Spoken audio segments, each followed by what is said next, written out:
College football is so back, and, well, so am I. Morgan Uber here in the American studios for a brand new season, brand new episode of All-American, breaking down everything American Athletic Conference related, Studio A. And pleased to join my co-host for this season, the Emmy Award-winning host, reporter, producer, play-by-play, you name it. He does it all. Kyle Youmans will be breaking it all down with us. Kyle, great to have you. Oh, it's so good to be here. I've always been a fan of the American Athletic Conference. I'm a college football junkie, college basketball fan.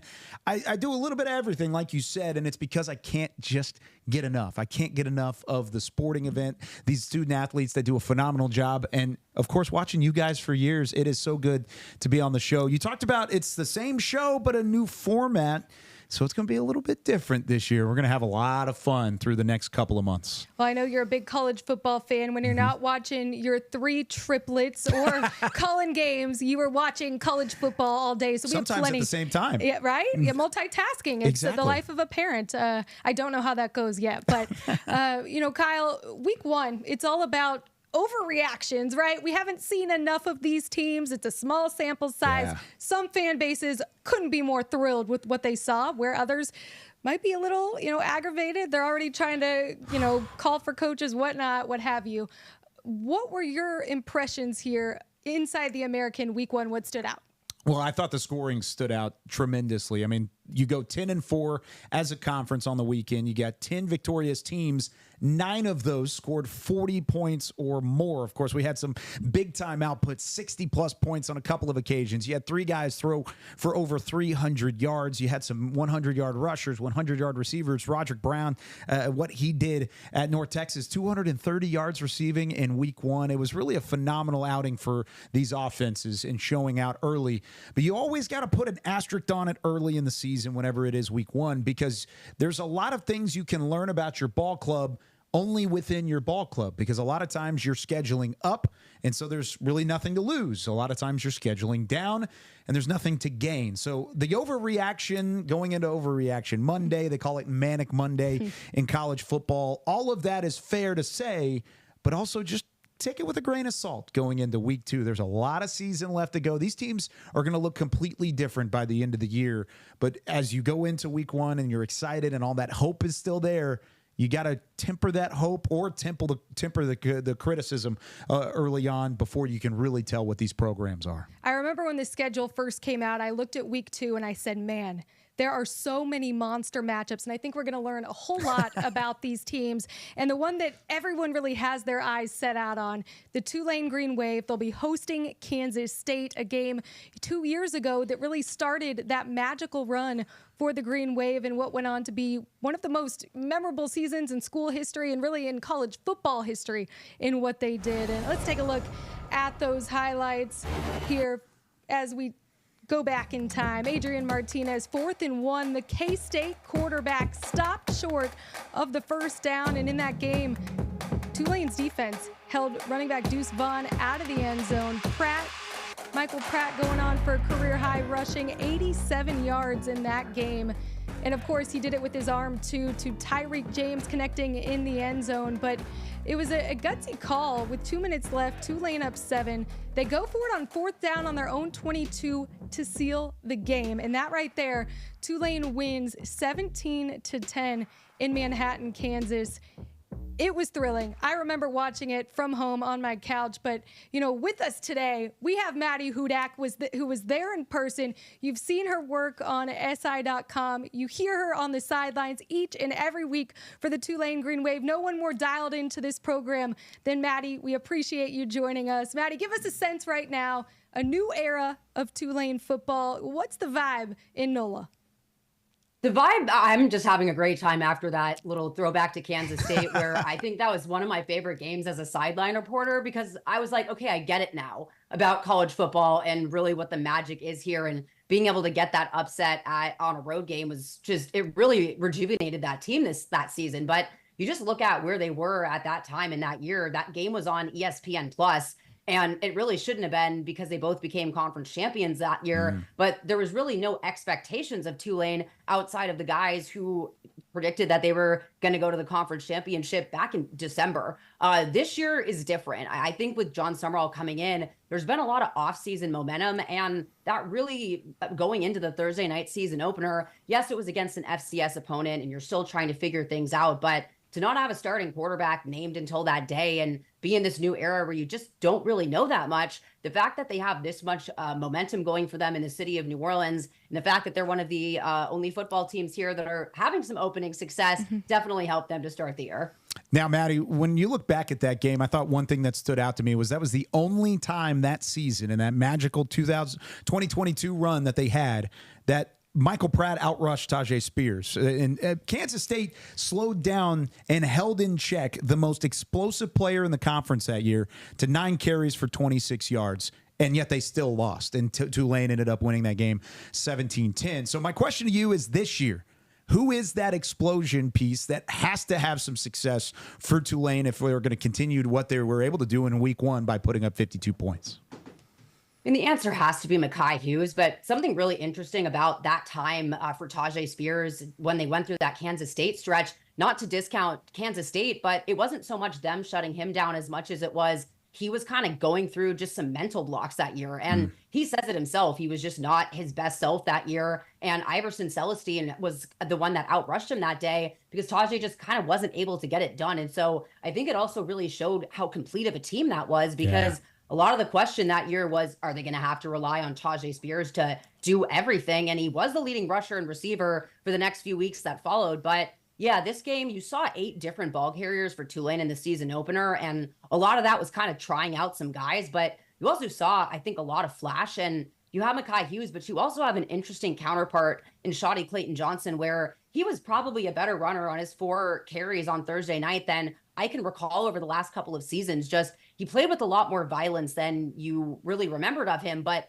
he is so fluid as a pass catcher, and this coverage is going to be really difficult to throw against. So the run game is going to matter here. And I think just being able to get these running backs out in space, he offers that wrinkle, but you also have Ty Thompson that you can't ignore in the red zone, and Arnold Duda Barnes. We really didn't see that much from him in that opener, but we might really see a true running back by committee against Kansas State, but it has to be led by Mekhi Hughes. Real quick follow-up on that. You mentioned some of the depth at that 2022 team. Do you see similarities between that program altering team and season and what you're seeing here in year 1 with a new staff?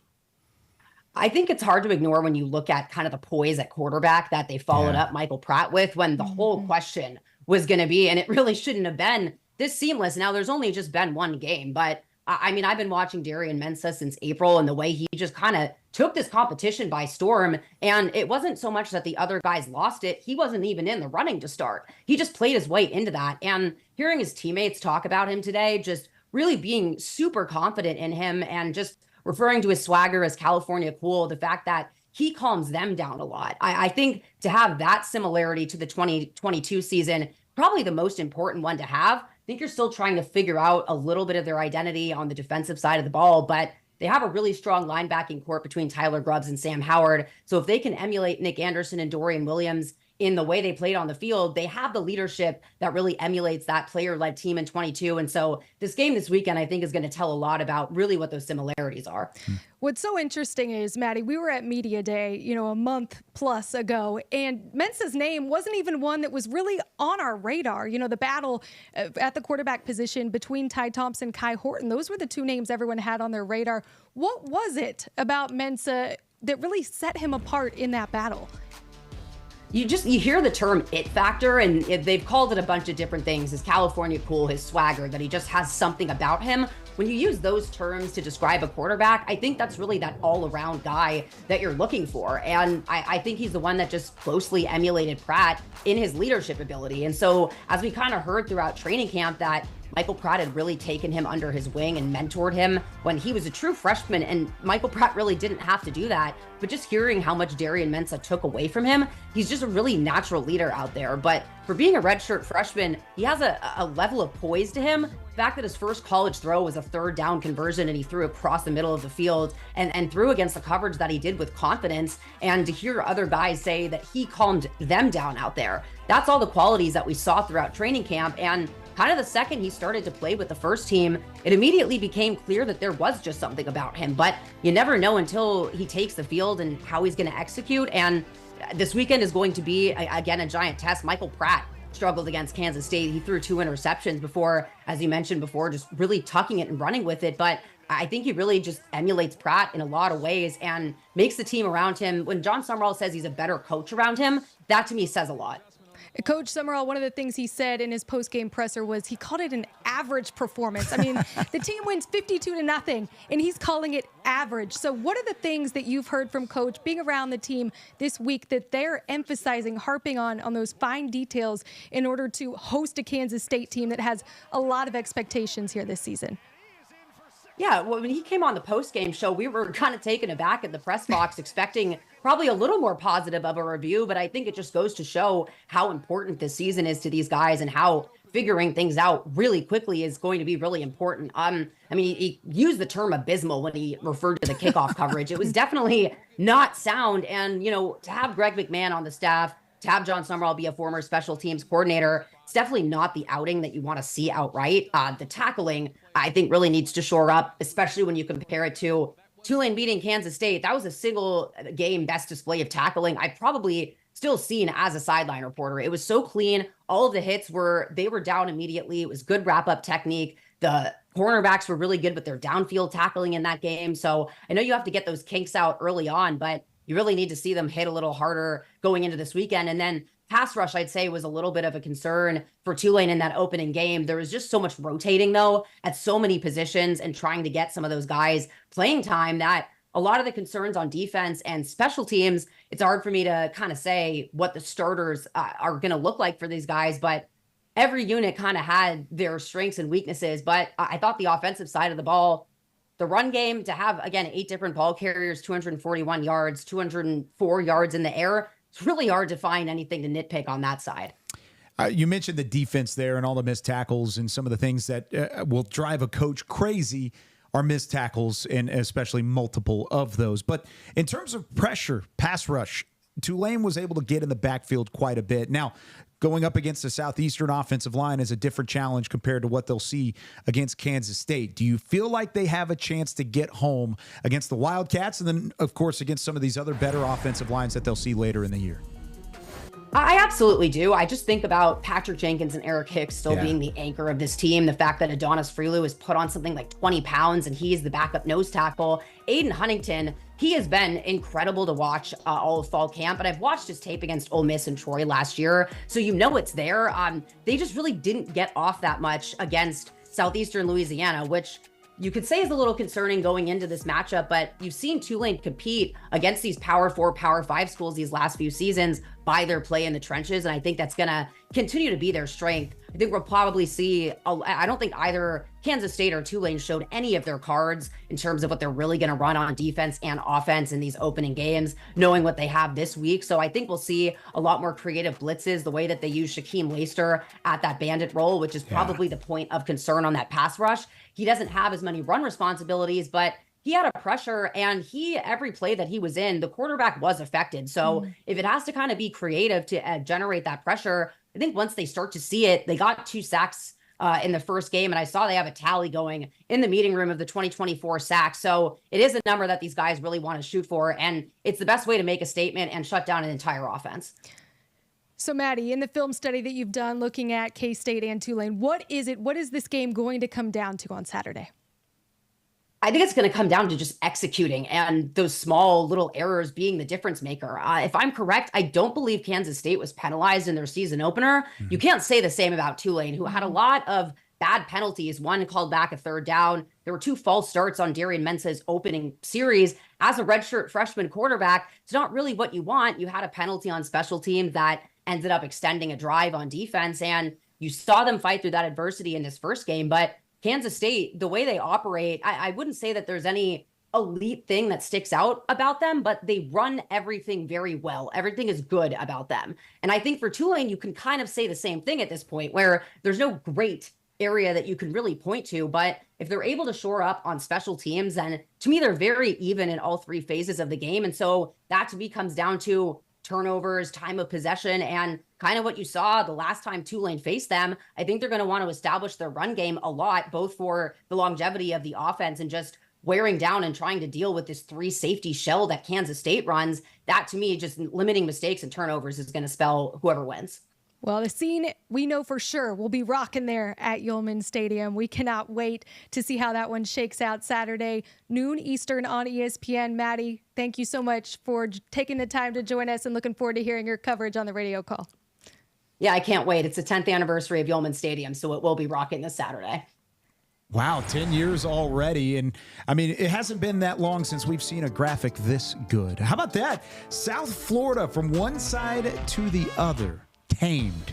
The green side of Tulane and the green wave to the green bulls. That's a fierce looking bull right there. That's intimidating. Yeah. How about that? Some of the best graphics. We'll go through some of these as we go along. But let's talk about the South Florida Bulls team and what they brought to the table. Of course, they returned quarterback in Byron Brown. And Brown specifically throughout this season had talked about an extra emphasis on pocket presence. He wants to be better in the pocket. He doesn't want to have to rely on the legs. He has 4.4 speed. He could certainly rely on the legs, but he showed it out in a 48-3 win in that first matchup. And something that they were able to take advantage of in Bethune-Cookman was the air raid, and they were able to throw the ball around a little bit. What did you see from that first matchup? Well, I think it's so interesting. You look at a guy like Byron Brown, he's just 19 years old. You forget how just young he is. But one of the interesting things in talking with different analysts, Patrick Murray was on the call on Saturday for South Florida, and he told me when he talked with Brown in his week prep, he was really working on the mental game, and that's because this is a guy who's so young. There were a couple throws I think that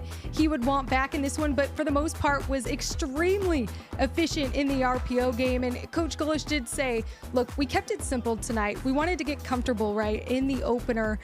They had a dominant performance, this offense rolling on all cylinders, but at the same time, Kyle, there's a winning way to look at it, Coach Golish said, and that's to be critical of the details. This team still has a lot that they want to clean up, a lot that they want to improve upon. But hey, a great start if you're a South Florida Bulls fan, that's for sure. No doubt about it. And they were able to do it clean on offense. Like you said, wasn't perfect, but it was clean. It was crisp. It was efficient. And whenever you have a quarterback like Brown, who had 3,000 passing yards last year, 800 rushing yards, one of 2 quarterbacks in the FBS to do that. The other one was Jaden Daniels, who won this little thing called the Heisman Trophy last year for LSU. The RPO is built for a player like Byron Brown and what he brings to the table. So he puts on 20 pounds this offseason. It's lean muscle of 20 pounds, and he's able to take that and put it into what he can do in the pocket. Is Brown's capability as a passer going to be the number one key for this Bulls team to have some success in 2024? I think it's really going to be his dual threat ability and the fact if he can continue to be durable. I mean, of course, his arm is efficient, but this is a quarterback that likes to use his legs. He can read things really well. Like I said, working on that mental side of the game. But, you know, this is going to be a real big test this week. We're going to see just, you know, how good Byron Brown is, how good is this offensive line to be able to hold up against, you know, what is a really stout Alabama team. So, yeah. I love the test. I love what Brown's going to do, because there were times last year where he was under duress. He was under pressure a bit, and he had the happy feet in the pocket. He wasn't situated. He wasn't confident. He looked confident against Bethune-Cookman. It's a different thing to look confident against the Alabama Crimson Tide. Now, it is a different era in Tuscaloosa, the DeBoer era. It has every opportunity to be successful, just as did the Nick Saban era. But now you've got a chance for USF to come in there, South Florida, go in there, and potentially do what Louisiana Monroe did in the first year of Nick Saban. Catch Alabama off guard. They put up 63 points in a shutout of Western Kentucky in week 1. They looked like the real deal. South Florida as an offense has every opportunity to catch them off guard with that RPO offense, with Brown as an experienced quarterback, with a good offensive line, and an offensive line that I think is going to improve as the year goes on. If they get off to a hot start, I'm not saying it's going to happen. I'm not going to make a call, but it is certainly possible if they can get off to a hot start and use that RPO game to their success. I'm not sure how off guard, though, they're going to be cut off because this is a game last year. I mean, South Florida took Alabama at halftime. This was a tied game. So I think for the Crimson Tide, they know what this South Florida team is capable of. They know what an Alex Gulch offense can do, formerly at Tennessee, and can put up some big numbers. But, you know, I do think Alabama, because of what happened last year, they had this one circled. This isn't just one of these games where they have, you know, a check the box. But for Alabama, too, I mean, this is a team that ESPN Analytics has a nearly 80% chance of making it to the 12-team playoff. Yeah. They can't, I mean, can they afford to lose to a South Florida? Maybe. But, you know, I do think that this is an important game for both these teams, a great measuring stick for South Florida, and an opportunity, you know, as we talk about the 12-team playoff for an American team to be able to make a run and get there. The number one thing that I think will challenge South Florida is the fact that Jalen Milroe is still a quarterback for Alabama. He's one of the best in the country. He's I think maybe in my eyes a top 5 possibility to win the Heisman Trophy, just like what we were talking about with Jaden Daniels last year. Milroe can command an offense. So if South Florida stands a chance against Alabama this week, they have to tackle effectively. We just talked to Maddy about Tulane and how they missed some tackles. South Florida had some lapses defensively, despite only allowing 3 points against Bethune-Cookman. They had some missed tackles. You cannot give up broken tackles against the Crimson Tide because their speed will certainly take advantage of it. I mean, yeah, making Milroe uncomfortable in this game, I think, is what it comes down to. That was something Western Kentucky couldn't do last week. Yeah, two good quarterbacks with Brown and Milroe. I mean, it's must-watch television for any fan of the American. And if you're a fan of dual-threat quarterbacks in the RPO, both of those guys do it effectively all the way through. Yeah, that's for sure. And definitely one that we will be tuned into gearing up this weekend. But, you know, another team, in terms of high expectations for the year, no one has higher expectations than these Memphis Tigers. This is a team coming into the year, picked preseason number 1. Ryan Silverfield has a 4th-year starting quarterback, Seth Hennigan, back. I mean, in this day and age in the transfer portal, Kyle, that does not happen. A guy who understands this offense, they go on to roll in week 1, North Alabama, doing exactly what they were supposed to do. Yeah. As you watched that game, what was it about Hennigan that stood out? I've always been a fan of Seth Hennigan. I always have. He played his high school football in the Dallas-Fort Worth Metroplex. Denton Ryan High School, played for his father, Dave Hennigan at Denton Ryan with the Raiders. Since that senior season that he had with the Raiders, he's had that football IQ, and it takes a step every single year. He takes advantage of the offseason program, takes advantage of what he sees all the way through. I love Seth Hennigan's game and how it elevates. So like you said, those high expectations, that's based off of what Hennigan can do to elevate his game. He's so heady as a football player, such a smart IQ whenever it comes to reading defenses. Look at the confidence in the pocket. He steps up and delivers a ball 40 yards downfield into coverage. I mean, that was not an open receiver, but he threw his receiver open there on that specific occasion, and he did so with confidence, a flick of the wrist, and what he's able to do. I think he's got a chance to be the best quarterback, not only in the conference, but maybe in the Eastern United States this year in college football. He has a chance to be legitimate, and this Memphis team's going to go as far as he's going to take them, and right now I think Seth Hennigan's on the right track. It's a warm-up is what it was. North Alabama is a team that lost in week 0 against SEMO in their first matchup. They come into Memphis. They go into the Liberty Bowl, and they don't necessarily play especially well on offense. And then you've got about two and a half quarters of the Hennigan-led Memphis Tigers offense. Check that box. They look great. Let's get ready to go and go up against Troy going into week 2. What I think Hennigan, the phrase that comes to mind is clutch gene. And I was at that game last year when Memphis was playing North Texas. It was, you know, a back and forth track meet. And he found a way to win that game on the road, a harsh environment, you know, had friends and family there, all the pressure, but that is what he does. And I think he's going to continue to do that this season. What was really impressive was listening to him in his post-game press conference. No one is their own harshest critic more than himself. You know, he said, look, 7.5 out of 10 is how I'd rate my performance. That's passing. Yeah. So, I mean, but he still knows that there's a lot that he can work on to get better and continue to do. And he's going to have to do that without their running back, Sutton Smith, who went off on that game, you know, carried out on crutches and unable to return. So definitely, a guy that had some high expectations. He played behind Blake Watson all season. He's going to need a running back, to be able to balance that offense all season. If there's anybody, I think, from an offense standpoint that can carry without a true running attack in the American, it's probably Memphis. I think Memphis has the passing attack and the weapons on the outside, because it's not just about Seth Hennigan. I can talk about Seth Hennigan all day. However, what they have on the outside is just as good, and they have some weapons there to throw the football to. So as this season goes on, you're going to see some guys emerge, not only in the passing game, but I think even with the running back and with the injury there, they have to have somebody emerge, because teams are going to sell out to slow down the air raid, to slow down the passing attack. So there's going to be opportunities with light boxes, 6-7 guys in the box. That isn't going to be enough to slow down Memphis, and they're going to have some success running the football too. Yeah, this weekend they have Troy, and again, a game similar to a little bit of what we had last week, right? I think they should be able to fire on all cylinders, but really the game everyone should be circling on their calendar, September 14th at Florida State. This is, Mike Norvell facing his former Memphis Tigers, and a Florida State team, by the way, that's 0-2 right now. And they have a bye week next week, so they have plenty of time to prepare for these Memphis Tigers. Originally going into the season, it was one of these things where I thought, Memphis, this is a game they can afford to lose and make the 12-team playoff, but now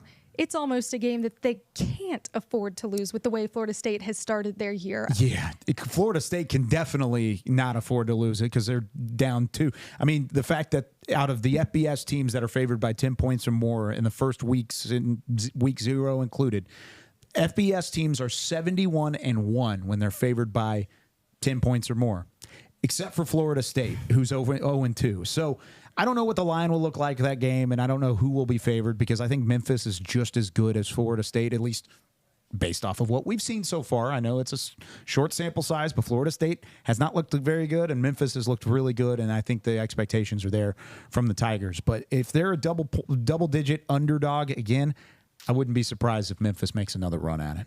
Yeah, well, that'll be a fun one. It will be. Definitely one that, again, when this schedule came out, that we all had circled on our calendars, that could be really impactful.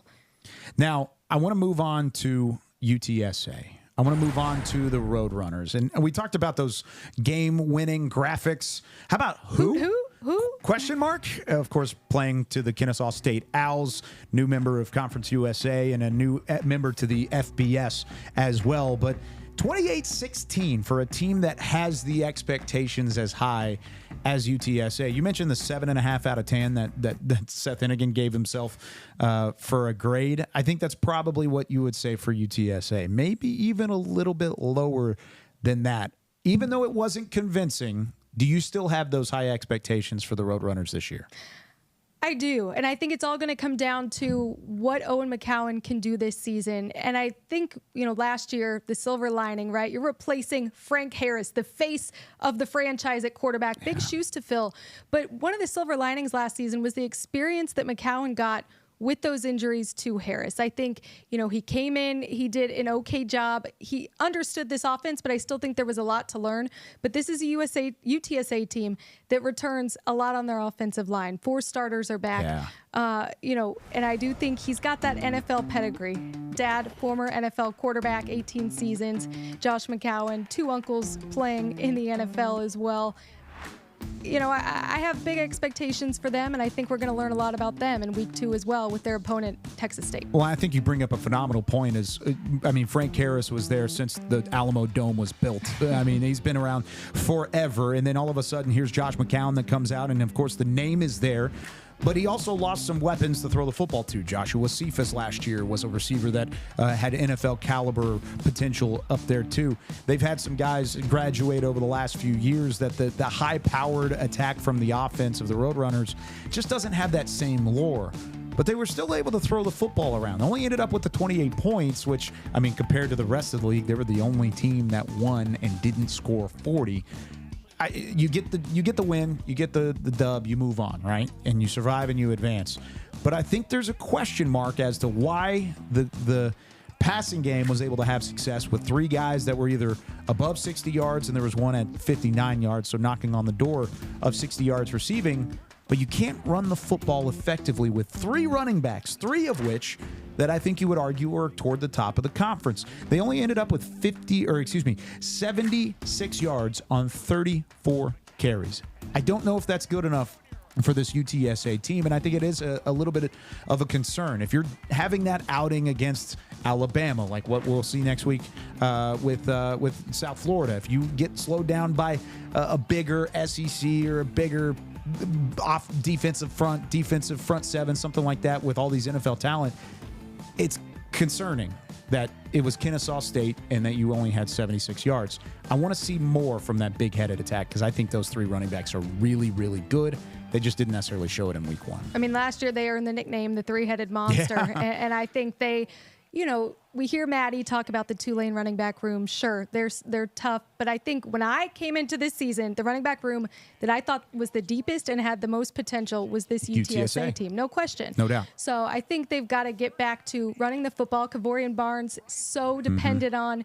He showed up in some big games last year, and a tough physical runner. So if they can get back to that, have McCowan's passing attack balanced with the rushing attack, they'll be off and running. They'll be fine. Runners. I mean, the name's running. It's in the name. It's in the name. And maybe the three-headed monster was just taking a nap week one. Maybe that's all it was. They took a nap so that way the passing game could get some work, which could be very possible. It's just not one of those games that ended up in a blowout where it's 28-16. They had it in hand in the fourth quarter. They were able to work their game plan all the way through a game at home, which, by the way, the Alamo Dome was rocking this past weekend. So there's all of that. I want to see more against Texas State this week, and that's the matchup they've got. And, of course, Texas State coming out of San Marcos, they've had a couple of good years, too. They allowed just 51 yards on 29 carries last week against Lamar. So they had an FCS matchup last week as well. And, by the way, Texas State can run the football, too. They had a running back go for 156 yards on the ground by himself. So twice as much as what UTSA was able to do in week one from a ground standpoint. I want to see more from that three-handed monster, and I think they will see more going against Kansas State. What else? Or Texas State. We were talking Kansas State earlier. Against Texas State, what are some of the things that you want to see from this Roadrunner bunch? Well, I think this is a really intriguing matchup. You have two head coaches that know each other and go back. They know each other's tendencies. Yeah. G.J. Kinney literally played for Jeff Traylor in high school, played against him too. So these are two guys that have a great relationship. I think, one of the things with Texas State that I'm most intrigued by, they have a new quarterback, Jordan McLeod, his 7th season of college football. His 4th program, first season at Texas State.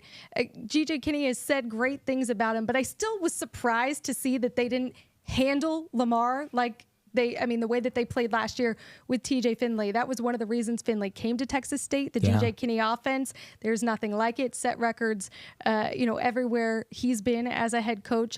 So I do think this could end up becoming a little bit of a track meet. We'll see with these two coaches. But again, I think the running game on both sides is going to be crucial. They play that game at Texas State.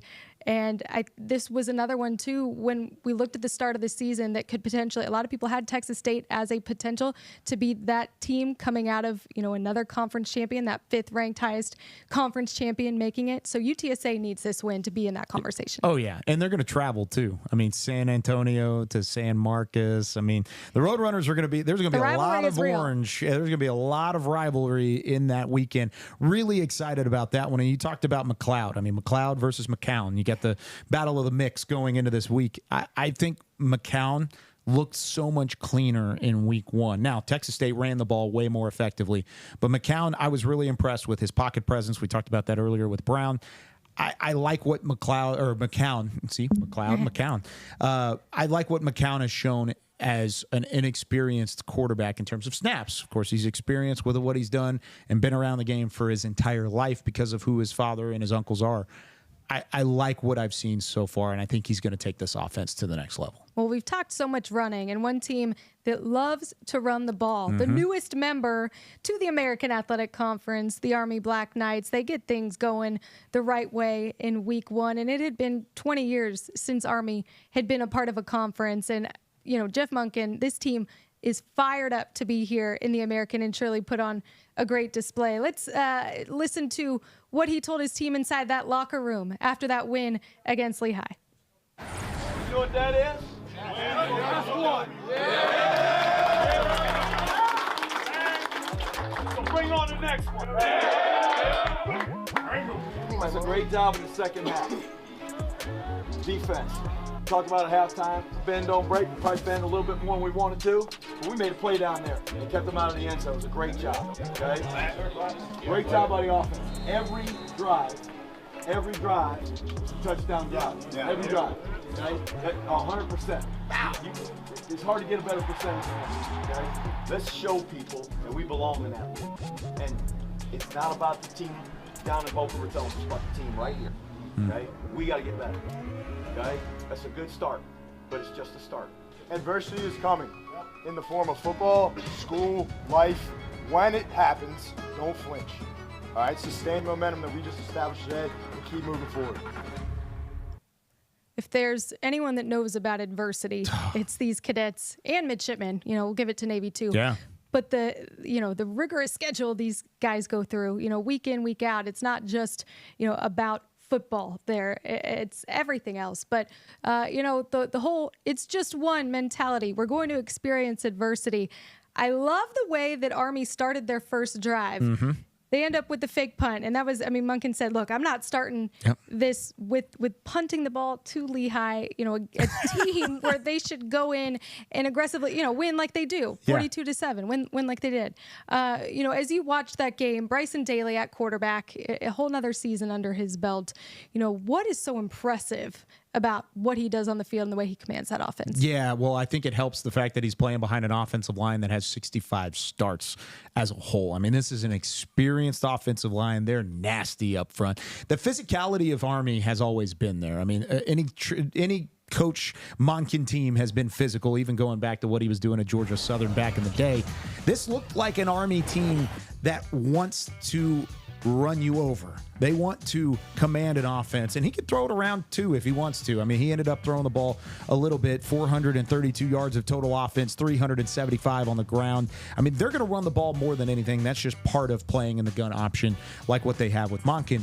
I loved the physicality and the way that Army runs downhill. They're so disciplined. They're so close-knit whenever it comes to blocking schemes and finding their way to the second level. And the fact that those 65 starts are all meshed up front, it is a fun gun option team to watch. And I'm excited to see them tested. Of course, they've got a conference game coming up this week, but I'm excited to see them tested as the season goes along. Yeah, Jeff Monken at our media day, we talked about the new offensive coordinator, Cody Worley, who had been with this team previously, but, really that offense returning to more option football. And no doubt that is what we saw on Saturday. And for Florida Atlantic, they're going to be tested right for a team that, from week 1 to week 2, on a short week, you're having to now prepare, turn around, and figure out how to defend against Army's option. Right? That's a difficult task for any football team, but very interested, the way that Florida Atlantic played Michigan State.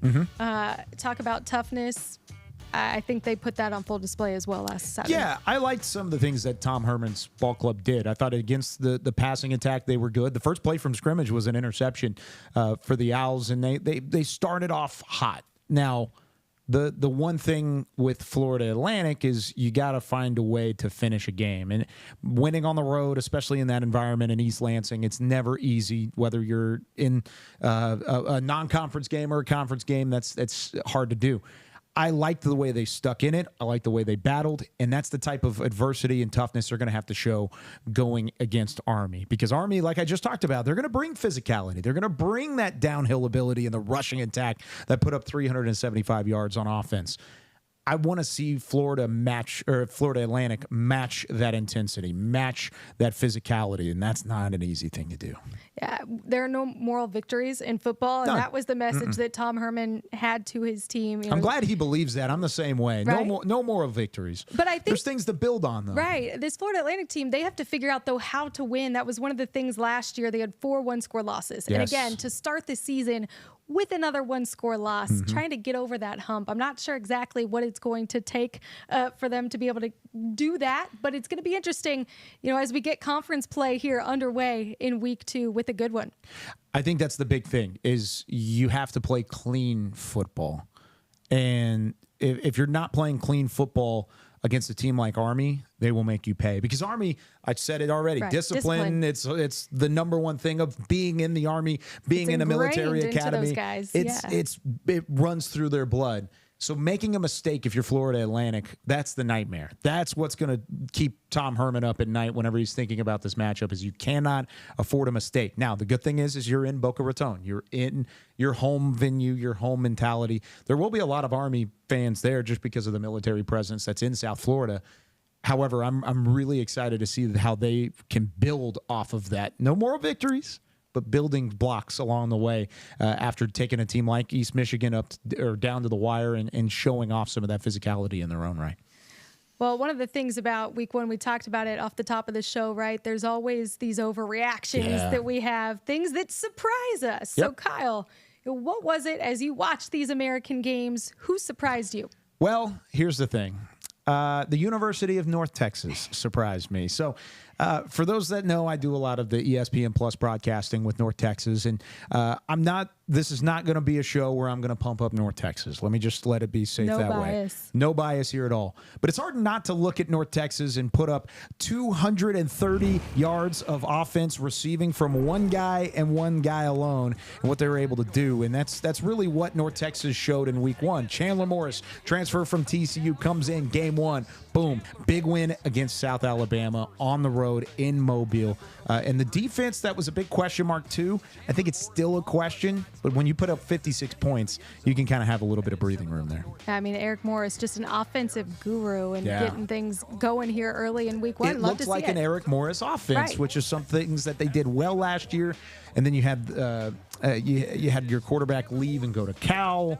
You bring in an unknown guy, and he surprised everybody, I think. And that's the one thing about week one, is that once you surprise somebody in week one, you're not going to surprise anybody again. Right. Well, I mean, since we're on the topic of offenses that surprised, I think one that was really shocking to me, and it was good to see them get off here in the right direction to start the season 1-0. They needed it. Yeah. Mike Houston needed it at East Carolina. Those Pirates getting things going. East Carolina had not won a season opener since 2016, and they did that on Saturday, beating Norfolk State 42-3. And a new offensive coordinator, John David Baker, got things going, shifted to an air raid tempo offense, and quarterback Jake Garcia was named the starting quarterback 2 weeks before the start of the season. The team really rallied around him. And, I mean, they did that again this weekend. They were able to show the team rallied around him. Just an exciting win, big win for the Pirates. They've been itching for some production. They've been itching for some offense. And I think John David Baker brings that. He spent 3 seasons at North Texas. We just talked about the Mean Green a little bit before joining the staff at USC, following Graham Harrell, who was the offensive coordinator at North Texas that hired him initially. Promoted to tight ends coach after 1 season at USC and was able to go further and further. Now he's got his first real look as an offensive coordinator, and they're going to bring that air raid. They're going to bring the passing attack that he's shown throughout. I like what transfer quarterback Jake Garcia did under John David Baker, that up-tempo, 506 yards, more than any other game that they had last year. This could be a Pirates team that's completely different than what we've seen over the last few seasons. I think last year was a bit of an anomaly with them, just 2 wins. That's very unlike what we've seen from East Carolina. So definitely back on the right track. Good to see them start off with a win. Again, first since 2016 in a season opener. And man, again, we keep talking about all these exciting week 2 matchups coming up.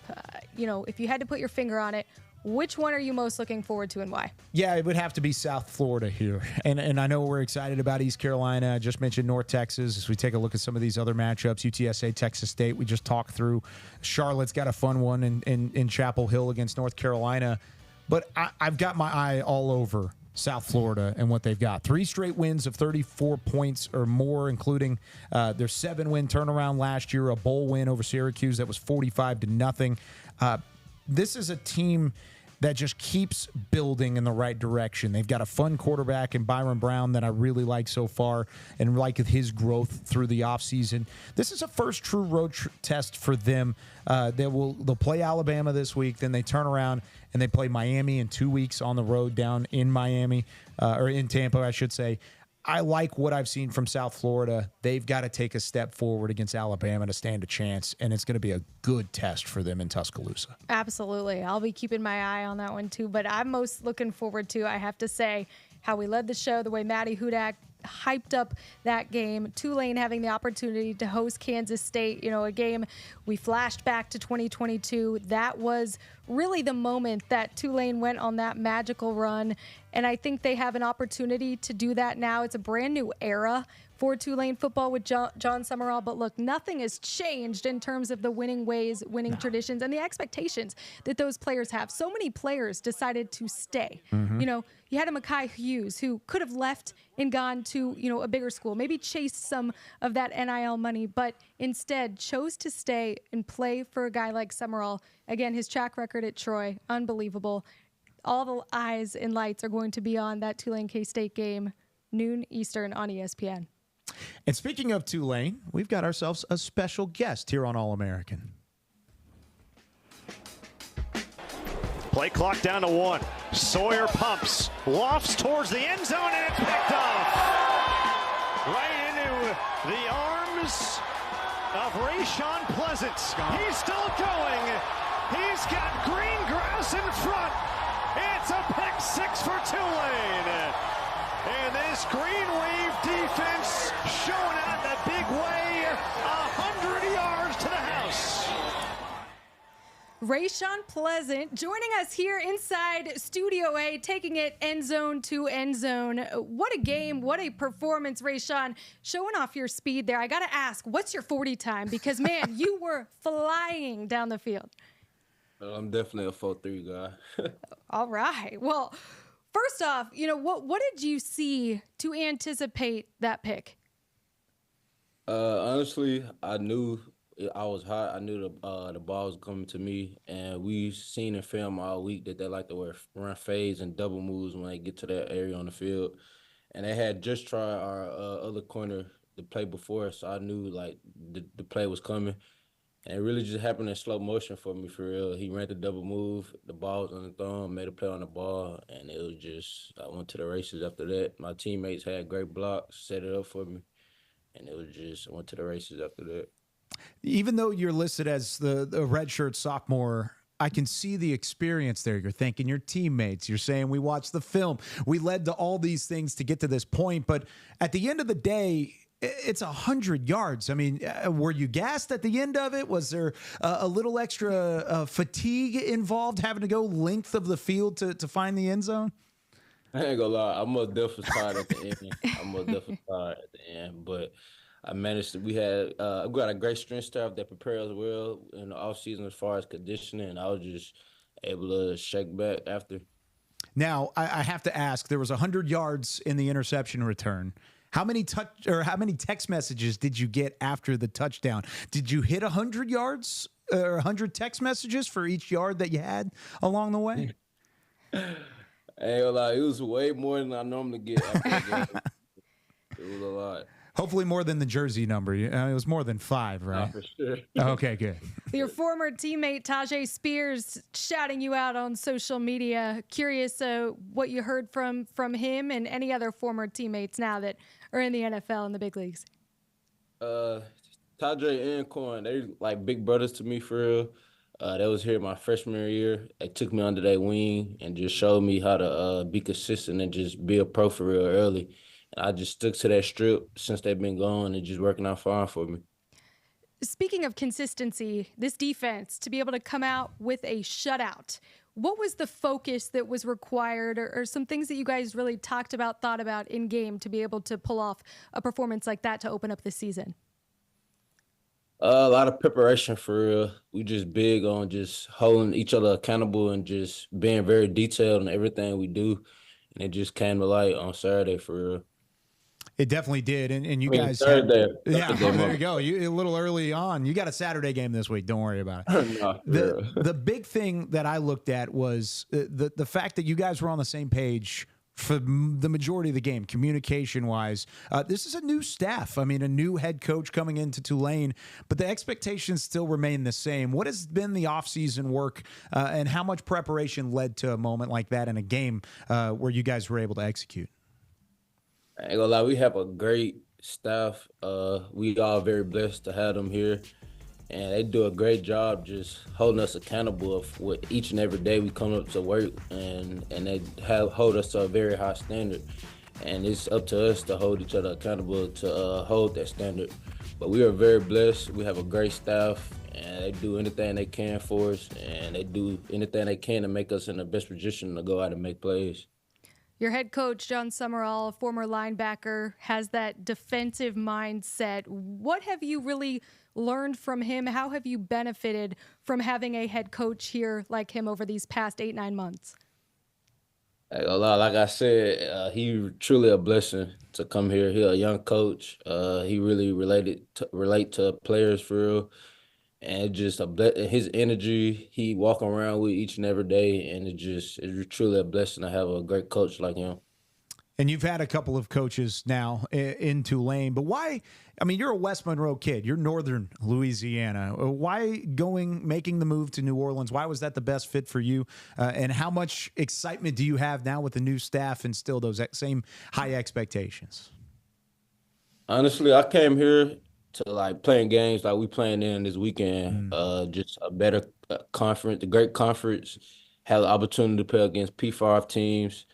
And previously from the first staff, I love the staff. It was a great staff, and just like the staff here, I love the staff, and it really was a no-brainer for me for real.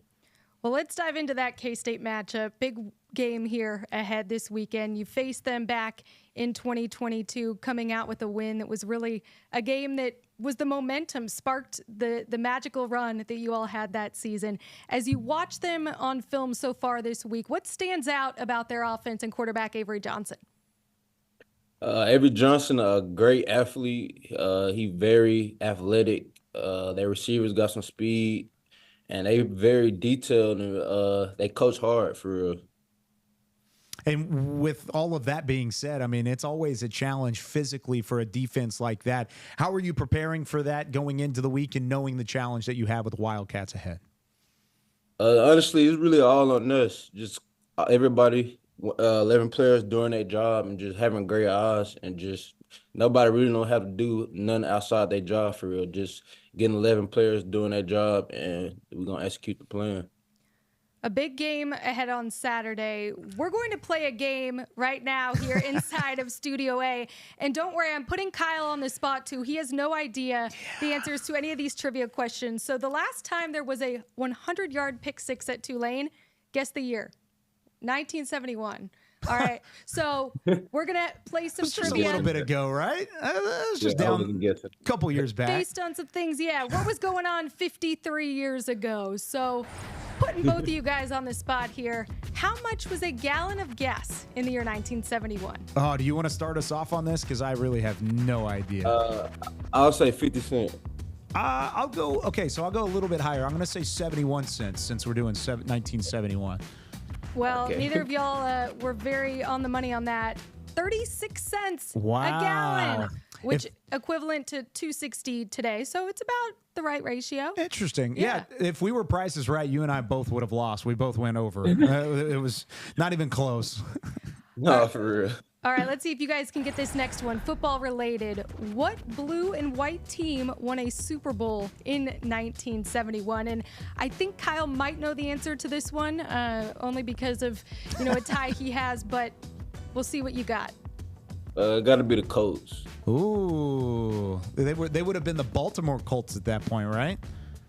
I mean, I guess so. Hey, ding, ding, ding. Y'all are right. Now, bonus if you can guess who they played and what the score was. I ain't gonna lie, I don't even know. I just took a wild guess for real. Kyle? The Baltimore Colts won it? They won. In that year? That year, they won. Who did they play? It's another blue and white team. How about I help you guys out? I don't know. I'll say the Titans. I don't know. The Dallas Cowboys. They played the Cowboys? Yeah, 16-13. Cowboys. All right. Well, you guys got half of that question right. Yeah.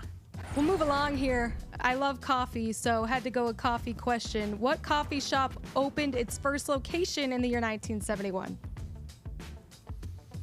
I don't even really know. Only coffee shop I know for real is Starbucks. Hey, all right. I was showing you the green shirt. I would have given you the nice little hint along the way with the green shirt. Oh, so it was Starbucks. It is yes. Starbucks, yeah.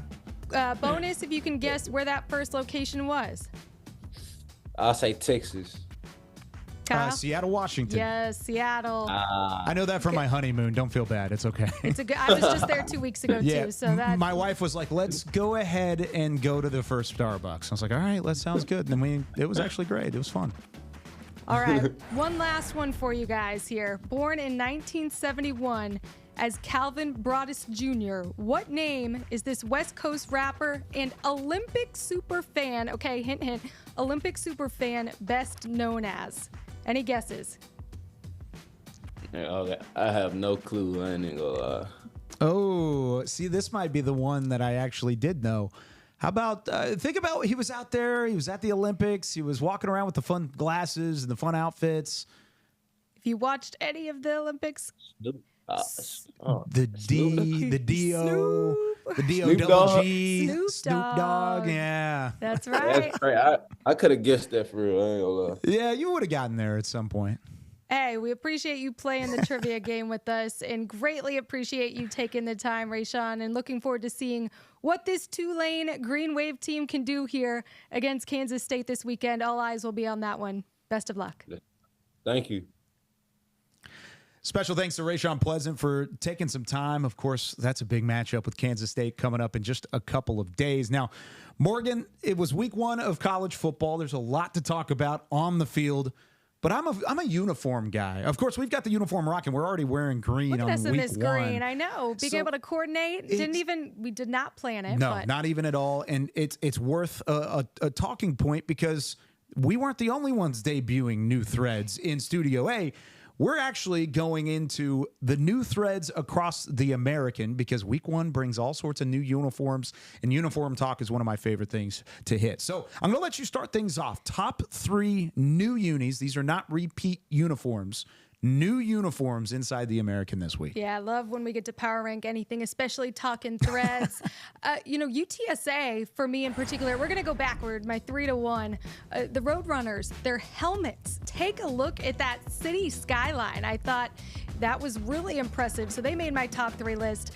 Tulane, their colors alone, I think that green and blue can't go wrong, but it was their helmet. If you take a close look, they have these little specks that shine and sparkle on the helmet. Who doesn't love some sparkle and shine? And then, of course, my number 1 take, and maybe this is the American girl in me. How about Army finally having that A patch on their logo? First time in a conference since 2004, and doesn't that look nice? So Army gets my number 1 choice of the new unis, and also just so clean, so sleek, and represent our country. So there you go. There's my top 3. Kyle, throwing it back to you. Who you got? No, I really like your 3. I do. And I'm going to keep Tulane at that number 2 spot. I think they have the best uniforms in the American week in and week out, but I can't put them at number 1 yet, and I'll tell you why momentarily. But Navy, kind of along the same lines as Army, that traditional, that military look. They made the switch to Under Armour, and they put the anchor on the interior of that uniform right on the chest. I think it's such a good-looking, clean uniform. It looked almost intimidating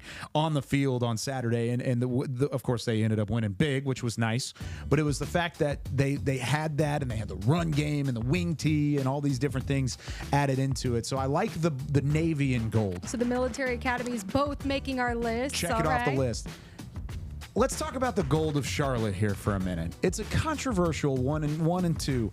I thought it looked fantastic on the field. I thought initially when looking at the social post, there was something a little bit there. It was like, okay, that's interesting. It's new, it's fresh, a little different. I don't know how it'll look out.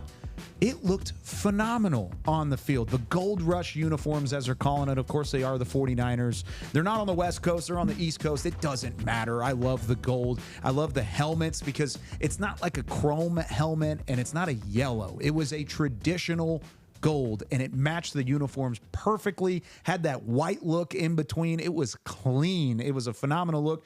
Fortunately, they didn't end up winning the game, but I thought the way that they looked in the uniform, they could have won the game any day with as good as they looked along the way. Look good, feel good, play good. And yeah, I'm curious to see what they'll be wearing. I'll be there in Chapel Hill this weekend. So that's going to be a good, if they wear the gold along with the Carolina blue from the Tar Heels, that's a great uniform matchup. If we're talking threads, that's one way to do it. So plenty of things to talk about. And you talked about power rankings, right? You love to power rank. Of course. Let's keep it going. Yeah, it's time for this week's top 5 plays. And let's start it off, none other than a returner in the American. How about Byron Brown?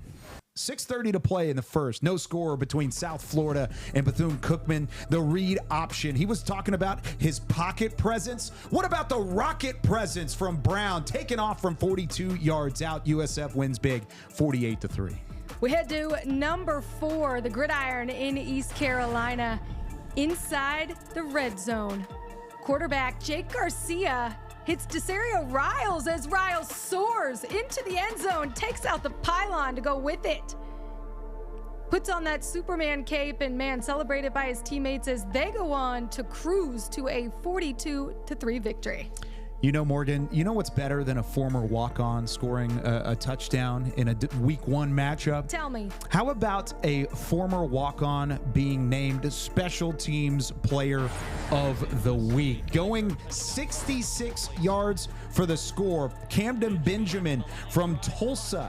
His 6th year as a receiver in Tulsa, he had 150 all-purpose yards, and he had a receiving touchdown to go along with this punt return where he squeezes through the defense to take it 66 yards to the house. Tulsa won big. They ran away with it, just like Benjamin runs away with it on special teams, our Special Teams Player of the Week.